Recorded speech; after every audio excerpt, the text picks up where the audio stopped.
এই managing stress ম্যানেজমেন্টের definition কি বলছে? Stress management refers to the various psychological methods designed to reduce the impact of potentially stressful experiences.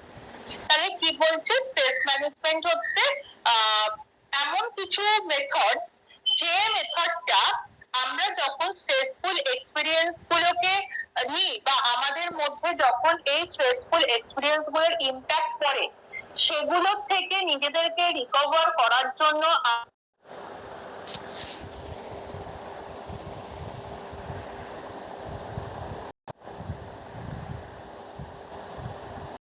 আমরা বলছি stress management. এবার stress ম্যানেজমেন্টের বিভিন্ন টেকনিক রয়েছে, যেমন mental preparation, reframing, social skill training, relaxation, meditation, support group training, avoidance, exercise, biofeedback, hypnosis, cognitive therapies and other stress management techniques. এত কিছু রয়েছে, ঠিক আছে?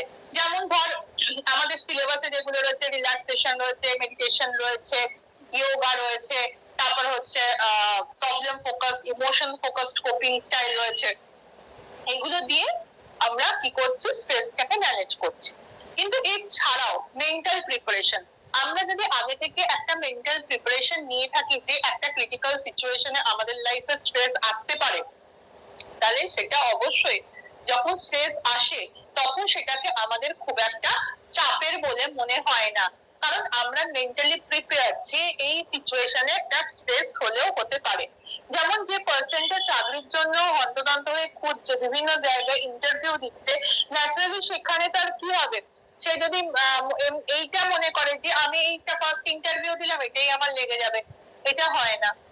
প্রথম থেকে যদি আমরা মনে করি যে এরকম হ্যারাসমেন্ট আমাদের মধ্যে চলবে, আমাদের একটা ইন্টারভিউতে হবে না, বারবার দিতে হবে, এই যদি মেন্টাল প্রিপারেশনস গুলো আমাদের থাকে না, তাহলে খুব সহজেই আমরা কি করতে পারি?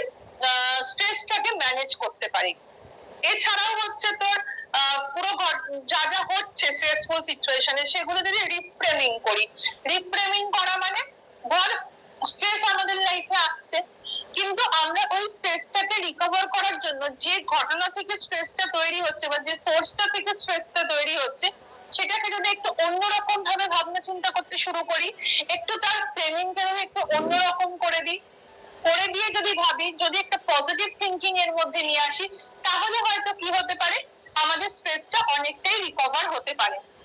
তারপর হচ্ছে সোশ্যাল স্কিল ট্রেনিং, আমরা মানে কিভাবে নিজেদেরকে স্কিলফুল করে তৈরি করব যাতে করে আমরা স্ট্রেসটাকে ম্যানেজ করতে পারি। স্কিলফুল করে তৈরি করা মানে হচ্ছে খুব সহজে ভেঙে না পড়া, তারপরে তোর নিজেদের মধ্যে একটা পজিটিভ অ্যাটিটিউড গ্রো করা।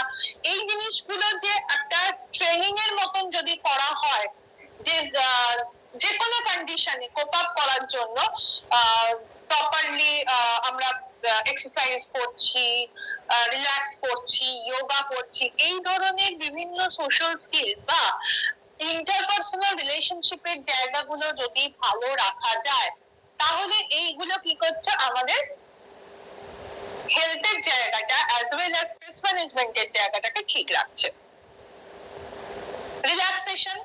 রিল্যাক্সেশন তো সোশ্যাল স্কিলের মধ্যেই পড়ছে। রিল্যাক্সেশন করাবো, মেডিটেশন, সাপোর্ট গ্রুপ বলতে আমরা সেটাই বুঝছি যে কোনো ক্রাইসিস পরিস্থিতির মধ্যে আমার ফ্রেন্ড সার্কেল, বাড়ির লোকজন কতটা আমাকে সাপোর্ট করছে, সেই সাপোর্ট গ্রুপ যদি আমার মধ্যে থাকে, তাহলে আমরা কখনোই লোনলি ফিল করব না। বা স্ট্রেসফুল কন্ডিশনের বিষয়টা তখনই বেশি স্ট্রেসফুল হয়ে যায় যখন আমরা কারোর সাথে আলোচনা করার জায়গা পাই না। আলোচনা করলে কি হয়, অনেক সময় তাদের থেকেও বিভিন্ন সলিউশন পাওয়া যেতে পারে যাদের সাথে আমরা আলোচনা করছি।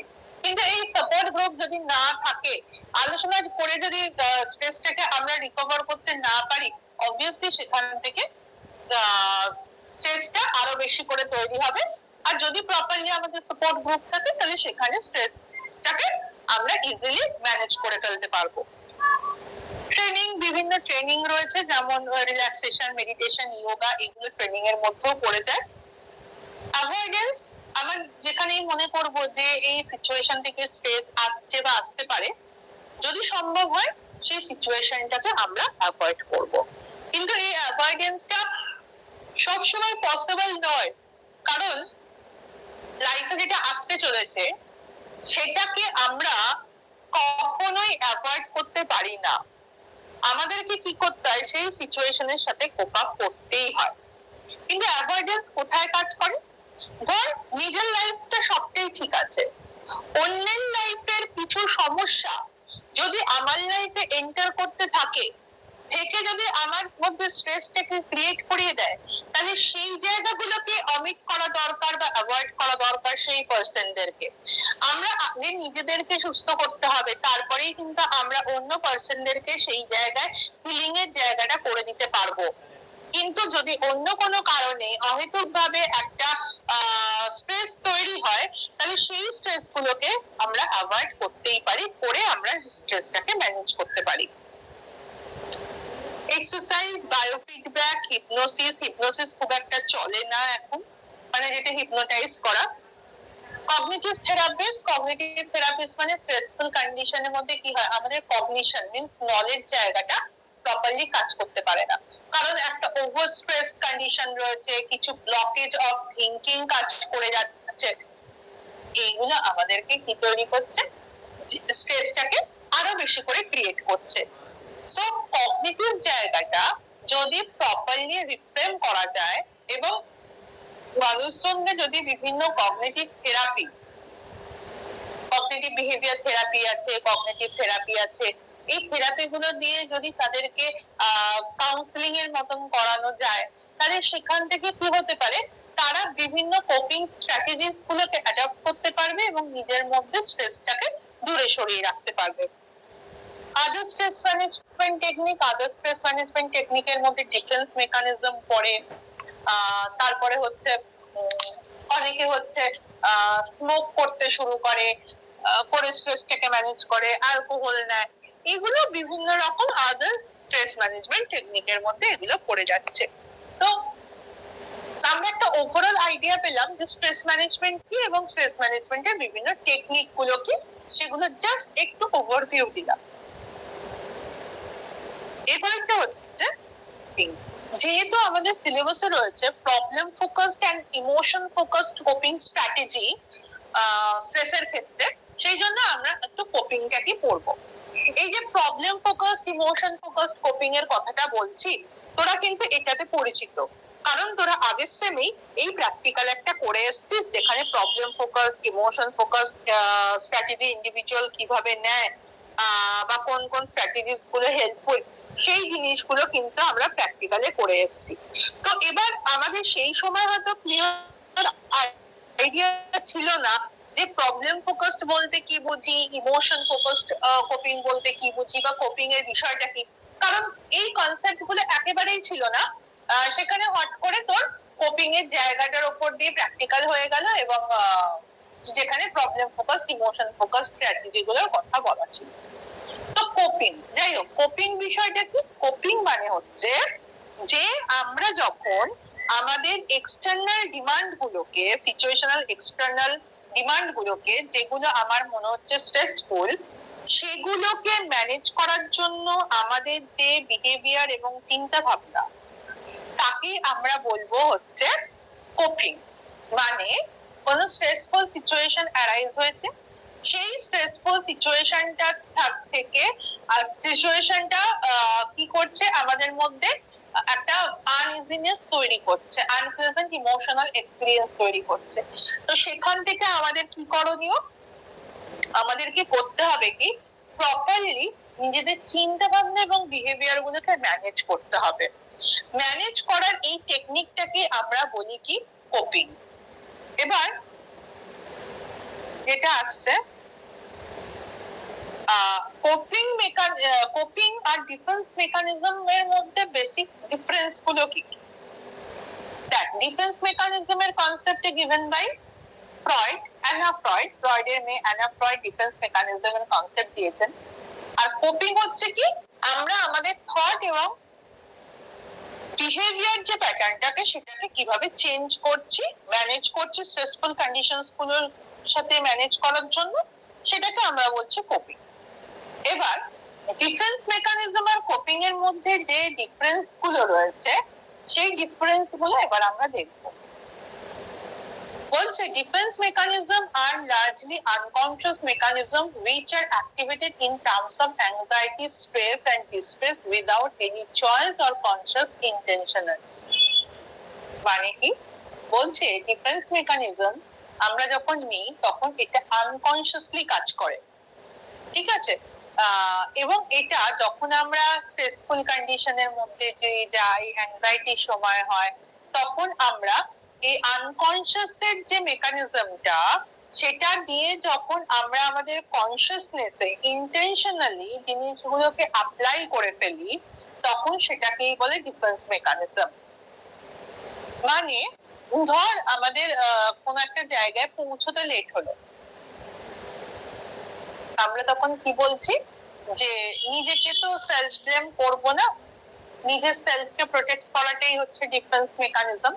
তখন আমরা বললাম যে আমরা ঠিক সময়তেই বেরিয়েছিলাম কিন্তু রাস্তায় বিশাল জ্যাম পড়ে গেছিল, বা যে গাড়িটা করে আসছিলাম সেই গাড়িটার চাকা ফেটে গেছিল, বা যে গাড়িটা করে আসছিলাম সেই গাড়িটাকে পুলিশে ধরেছিল।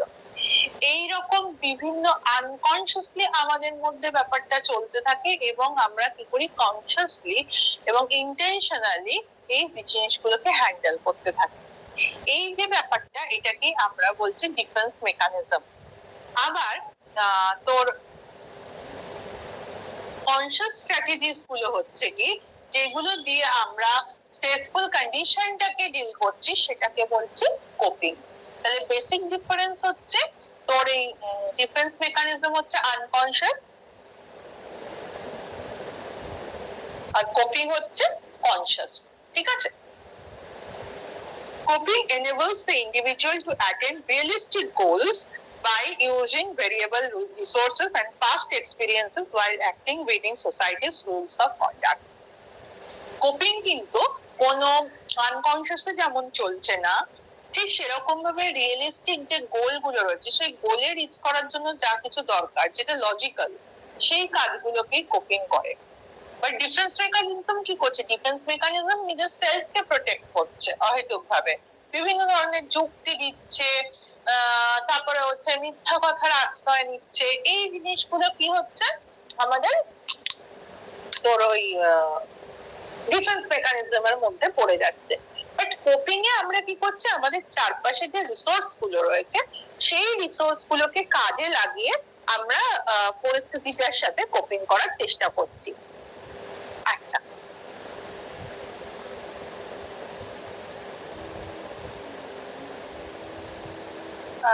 তারপরের পয়েন্টটা বলছে defence mechanism and coping strategies reduce arousal of negative emotions.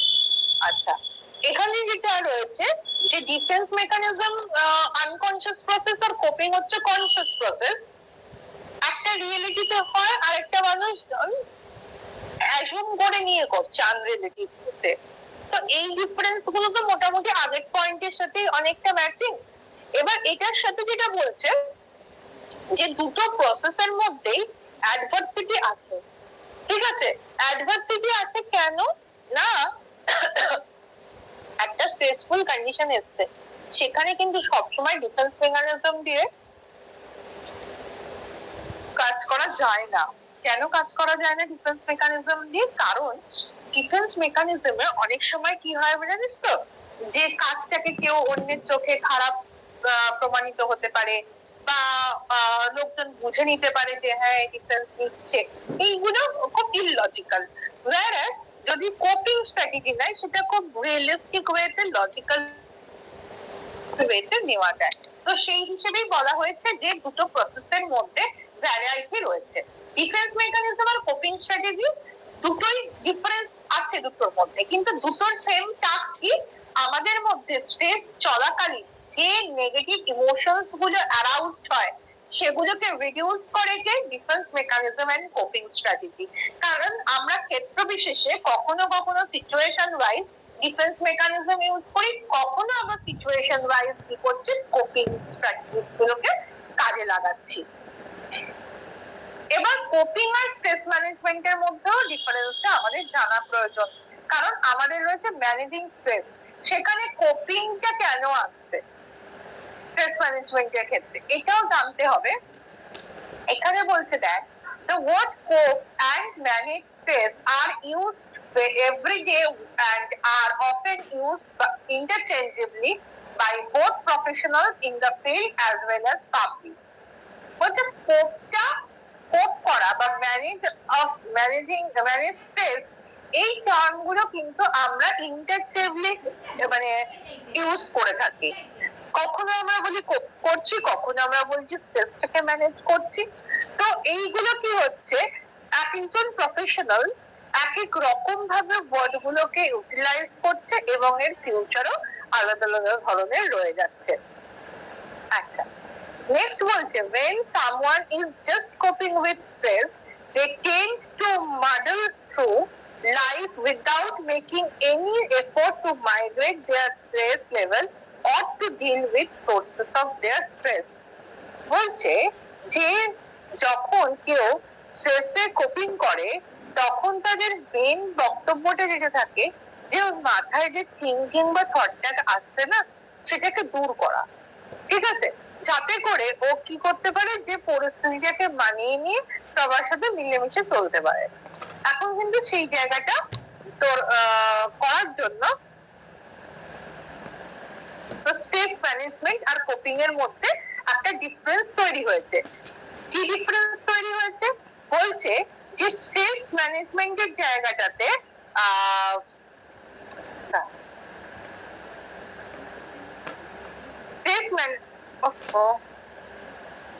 stress management program tends to focus on techniques or ways to bring down stress through deep breathing, meditation, exercise, yoga, tai chi, progressive relaxation, autogenic and many others. এখানে stress management হচ্ছে এক ধরনের programme, যে প্রোগ্রামে কিছু টেকনিককে নিয়ে আসা হয়েছে, যে টেকনিক গুলো কি করছে, আমাদের স্ট্রেসটাকে লো ডাউন করছে বা রিডিউস করছে। স্ট্রেস ম্যানেজমেন্ট টেকনিকের মধ্যে কে কে পড়ছে? Breathing, deep breathing, meditation, exercise, yoga, tai chi হচ্ছে একটা Chinese way, progressive relaxation, autogenic and many others, এগুলো পড়ে যাচ্ছে। Whereas the উল্টো দিকে দেয়, when someone is just coping with stress, they tend to muddle through life without making any sort of migrate their stress level or to deal with the source of their. মানে এখানে বলছে যে একজন individual যখন স্ট্রেসের মুখোমুখি হলো তখন তারা কি করলো, যে migrate করতে শুরু করলো, এফোর্ট করলো migrate their stress level or to deal with the sources of their stress, যে কি করে আমরা সোর্সেস গুলোকে ডিল করতে পারি। দেখ, স্ট্রেসের অনেক কারণ আছে, অনেক ফ্যাক্টর আছে, তো তার মধ্যে থেকে আমাদের কিছু ফ্যাক্টরকে নিয়ে কথা বলতে বলেছে। তো সেই হিসেবে যদি আমরা ভাবি তাহলে কোপিং হচ্ছে কি, কোপিং এমন একটা জিনিস যেটা আমাদের সোর্সেস অফ স্ট্রেসের ক্ষেত্রে ভালো ইম্প্যাক্ট ফেলে, ঠিক আছে।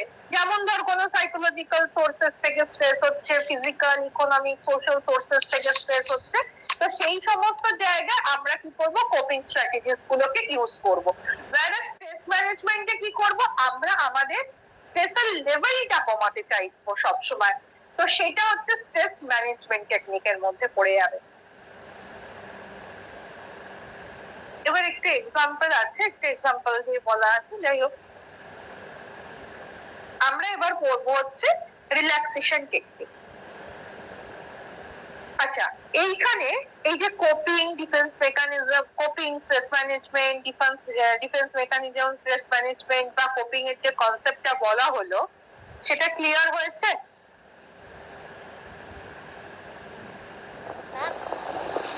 বল। লাস্টে যেটা একবার আরেকবার বলবেন, যেটা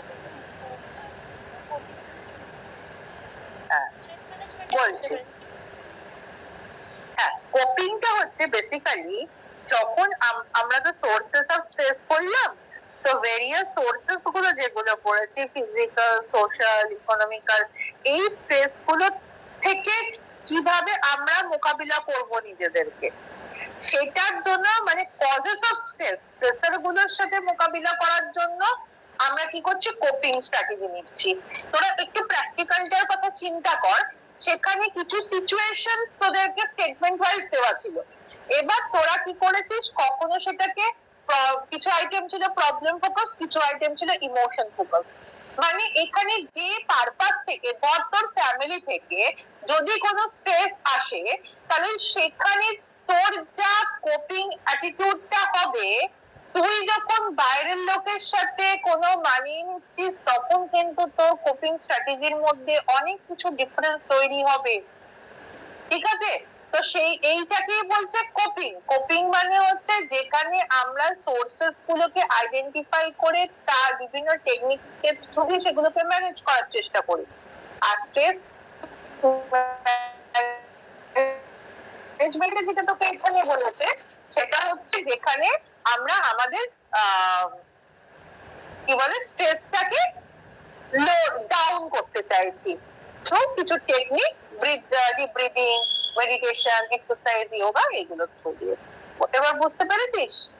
হ্যাঁ